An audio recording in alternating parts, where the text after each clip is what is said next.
Live 5 for 6 Skyview Network, sponsored by Terry Lambert Hyundai. Now on News Channel 6 at 6, commissioners taking a look at city parks. Why some could be on the chopping block as your News at 6 starts now. Live from Television Park, this is WJBF News Channel 6 at 6. Good evening, everybody. I'm Brad Hughes. And I'm Jenny Montgomery. Thank you for joining us. We do appreciate it. Coverage you can count on begins with heartbreak in North Augusta. A beloved church leader shot to death Sunday afternoon just getting gas. And friends say what started as a quick stop to fill up ended in tragedy. Here's Aiken Bureau Chief Sean Cabbage-Stock. 76-year-old Jewel Harden had just left church Sunday afternoon and stopped here at the Sprint convenience store on Edgefield Road for gas. Moments later, gunfire ended her life. People who knew her said she lived up to her name, a true jewel in every sense. Loved ones described Jewel Harden as quiet, gentle, and deeply devoted. A loyal leader at Crown Kingdom Cultural Center who poured her heart into ministry and community. She helped struggling families get life insurance and made sure church members had food, rides, and care. She was not easily dissuaded by the nuance of rejection or difficult personality or hard to reach. That didn't stop her. She was persistently loving. Here at Crown Kingdom Cultural Center, they're asking for continued prayers for the family as they prepare to say goodbye. The church will honor her at Bible study Wednesday at 7 p.m. In North Augusta, I'm Aiken Bureau Chief Sean Cabbage-Stock, WJBF News Channel 6. The Richmond County Sheriff's Office is investigating the shooting of two teenagers. It happened last night while deputies were responding to Butler Manor Drive in Hephzibah.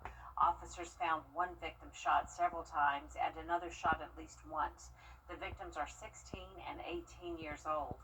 No information on a suspect. Well, you see it right there. Youth violence is a serious public health problem in this country and, of course, right here at home. Youth crime taking a toll on the community. People looking for solutions. Recently, we had a youth violence summit here at News Channel 6 where 12 local leaders met for a roundtable discussion. And tomorrow morning at 5 during Good Morning Augusta, and then tomorrow evening right here on News Channel 6 at 5, we'll kick off our special series, Saving Our Children, where Mary Morrison takes a closer look at the problem of youth violence and the impact on our children. Many are unfortunately involved in gangs and drug activity, and that certainly does not lead to a productive childhood or a productive life moving forward. So I think intervention is important. And be sure to join us, won't you, tomorrow for Saving Our Children. It is coverage you can count on. An investigation is underway after a body was found in Richmond County. The coroner says the body was discovered in a wooded area off Bahama Drive. It appears to have been there for a few days, they say, and so far, no word on the identity or cause of death, but foul play is not suspected. It is time now for our first check of the weather. Here's our chief meteorologist, Jenna Petracci. Well, another cloudy day for sure as we start out with a look at our Terry Lambert Hyundai Skyview cam in Aiken. Also very damp outside as we have been dealing with drizzle and mist on and off throughout the day. We actually came close to beating a record. Our record lowest high temperature is 55 and we topped off at only 56 today. Only a 3-degree difference from our morning temperature when we were at 53. And we only picked up 1/100 of an inch of rain here in Augusta. Around the CSRA, low to mid 50s everywhere with the cloud cover persisting, and once again just some very, very light activity that we're picking up on here in our South Carolina counties. But zooming out, we have that first area of low pressure moving out to sea. Another low pressure system is moving in, and this cold front will bring us another good chance of some showers as we go into tomorrow. Now, it is breezy outside with winds out of the north sustained up to around 10 miles per hour, gusts up to around 20. And speaking of winds, we did have Hurricane Melissa make landfall in Jamaica this afternoon around 1 p.m. as a Category 5 hurricane with max sustained winds at 185 miles per hour. Here's the latest on the storm as of 5 o'clock. Central pressure down to 921 millibars, winds at 145 miles per hour. And the center of the storm is moving out to sea and headed towards Cuba next. Expected to stay as a Category 4 and then eventually weaken as it continues to move across the Bahamas and further out to sea. see. So we'll have more on your forecast coming up, but back to you. All right, thank you, Jenna. A local woman and her family are currently stuck in Jamaica riding out Melissa. Graham Lee spoke to her today, and he's in the studio now with more. Graham? Well, Jenny, Erica calls Emmanuel County home, but she and 17 other family members are currently stuck at a resort in Trelawney, Jamaica, which sits about 4 hours away from the capital in Kingston. So they were there for a vacation. That's where they currently are now. They're there with 17 other family members, like I mentioned. They planned this trip a year ago to celebrate one of her family members turning 60. They touched down in Jamaica last Thursday, but were shocked to hear the news about Hurricane Melissa hitting the area the same week of their vacation. Family was expecting to come back home 2 days ago, but all flights have been canceled or delayed because of the hurricane. Now the resort is telling them and other guests to stay inside until further notice. We're all holding up okay. We're all in good spirits. Praying for the best. We're not really scared about. I don't want to. Nobody's scared. We just want to get home. That's all. We're just praying to get home soon. So the latest update I've received from Hillman is that 2 of her cousins in a different building were asked to evacuate their rooms and join dozens of others in the lobby. Like everyone else in Jamaica, she says it's now a waiting game to see when they can return home. Brett? All right, Graham, thanks. Augusta looking to move on from its most underused city parks. And since summer, consultants have been looking at how busy the parks are, and commissioners want to know how much money is going to be saved if some of those are let go. George Escala has the story. Augusta and some of its parks could be parting ways. Some city leaders saying about time. The proof is in the pudding. The parks are not being used. The way I see it is you can either close them or you can sell them. The city's park consultant presenting 3 months worth of data on the use of parks. The conclusion, more than 20 are so underutilized, the city should find a new use for them. One option, lease the parks to neighborhood associations. The other option is to, sell the park. Not sure what the running cost for them is, but that's probably something we could probably research.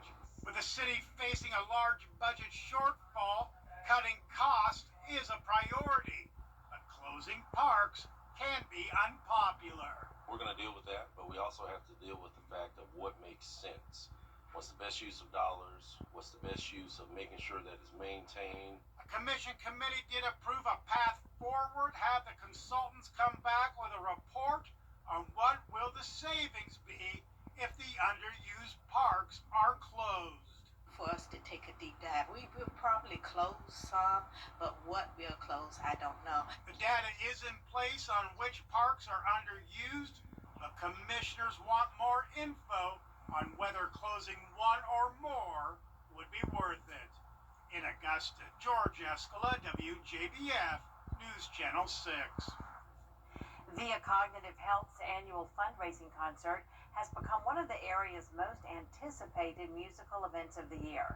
The Music for Memories concert brings supporters back year after year to raise funds for VIA services and programs. This year's guest star is Grammy-nominated country singer Cole Swindell.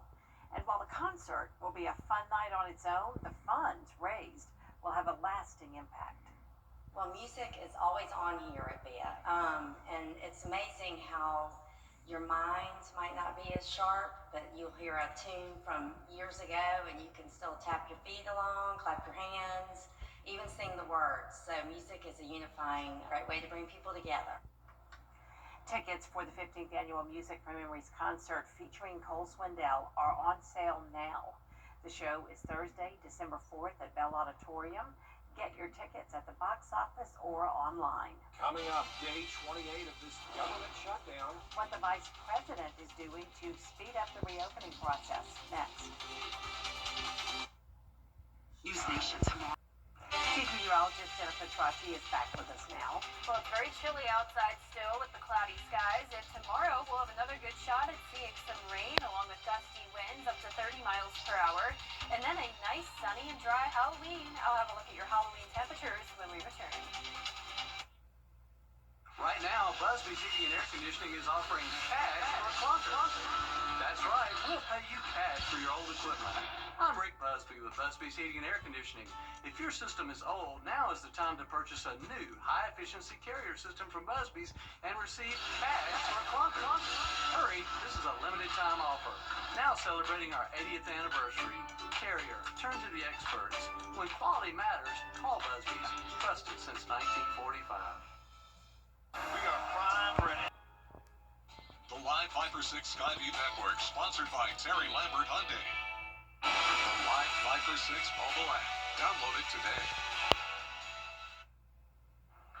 Now, your most accurate forecast with WJBF Live 5 for 6. Welcome back. I hope you're staying warm out there. It's another chilly day with very overcast skies as we start out with a look at our Terry Lambert Hyundai Skyview cam outside the station, sitting at 53 degrees, and our high today was only 56, which is 19 degrees below average. We have a northeast wind of 8 miles per hour, dew points in the low 50s, and visibility is down to 2 miles. Sunset will be at 6:40, and around the CSRA, we're now down to 49 degrees. In Saluda, the rest of us are in the low to middle 50s. Didn't even see the 60s today, and we are seeing a little bit of drizzle and mist. Our radar is having trouble picking up on that, but as we zoom out, definitely no widespread rain nearby, but we are going to be tracking another low pressure system, which will bring us a good chance of rain tomorrow evening. So that first low pressure system is now out to sea.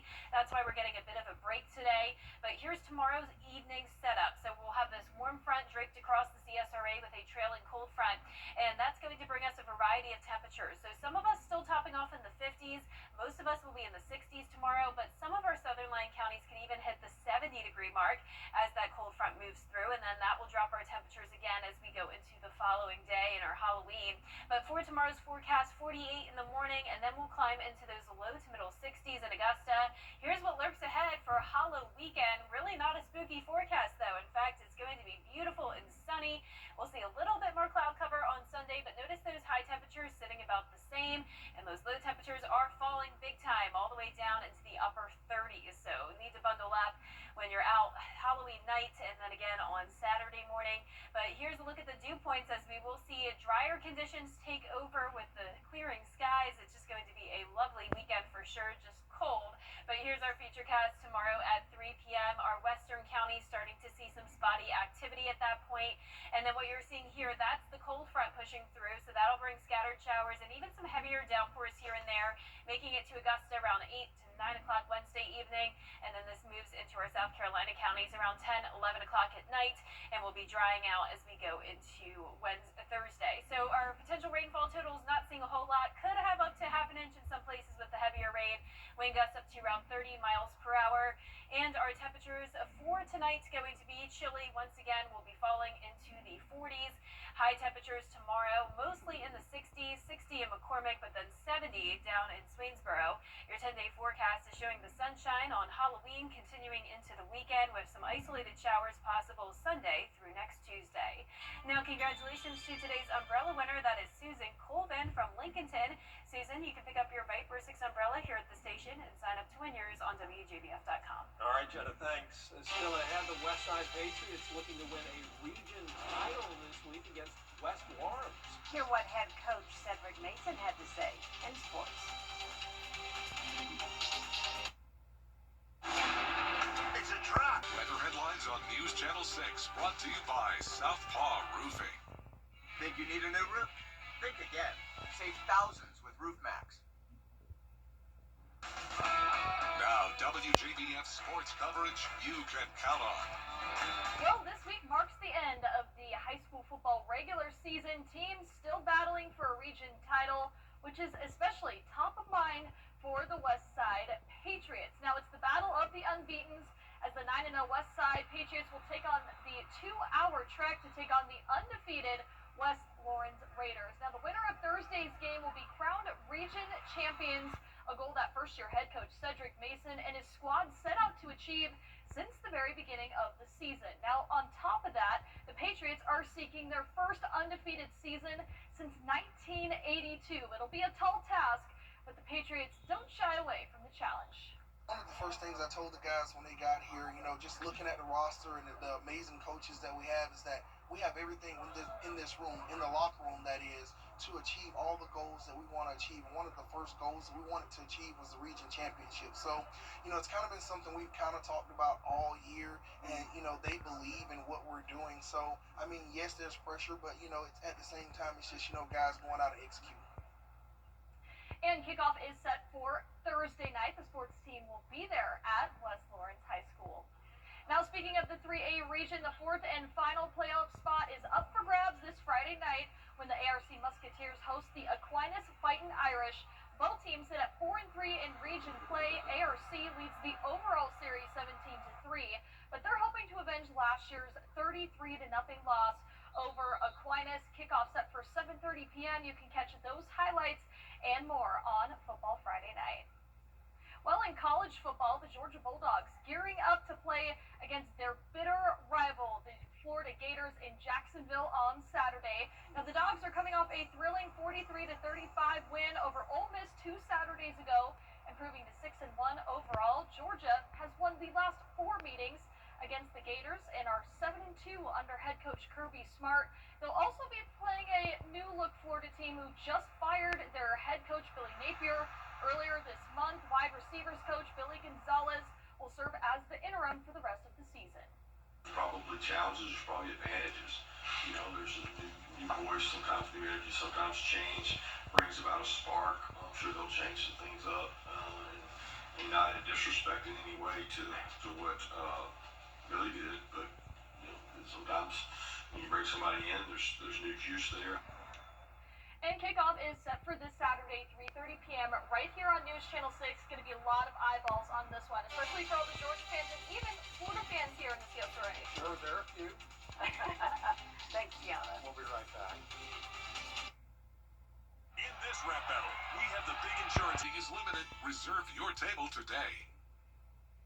It is a Viper 6 alert day as we track severe weather. The live Viper 6 weather team is coverage you can count on for the entire CSRA. Our 10-day forecast is showing a 60% chance of showers Wednesday night with a high of only 63. Then we'll be into the mid-60s on Halloween, back to sunshine, nice dry weather going into the weekend. Then some isolated showers on Sunday through next Tuesday. Remember, we turn the clocks back an hour, so we'll have some earlier sunsets next week. Mostly dry weather with slightly below normal temperatures. More sleep, that's good. Massive venomous stingray spotted off the New England coast in September. The Atlantic Shark Institute says this species can grow to a massive 7 feet across, weighs more than 650 pounds, and often can be found partially buried in the sand, waiting for a passing meal to ambush it. This type of stingray has a venomous tail that can grow more than twice the length of its body. My word, that's huge. I would not mess with him. No, wouldn't want to feel that thing brush up against me. Have y'all ever petted a stingray before? No, ever since what happened to that guy. Yeah, I don't want to. Steve Irwin. Steve Yeah, Irwin. yeah. No, rest in peace. No part of those stingrays after that. Yeah. The ones in the aquarium, we're told by Jordan, don't have barbs. So if you wanted to stick your hand in the aquarium, in Atlanta and try to pet one, I'm sure they'd be cool with that. I'm sure I did that as a kid at the aquarium in Atlanta. You know what else you can do there? You can have a penguin encounter. Really? Yes. I like the penguins more, for sure. Penguins. That's our open, everybody. Thanks for watching. News Channel 6 continues at 7 right after World News Tonight. Have a great evening.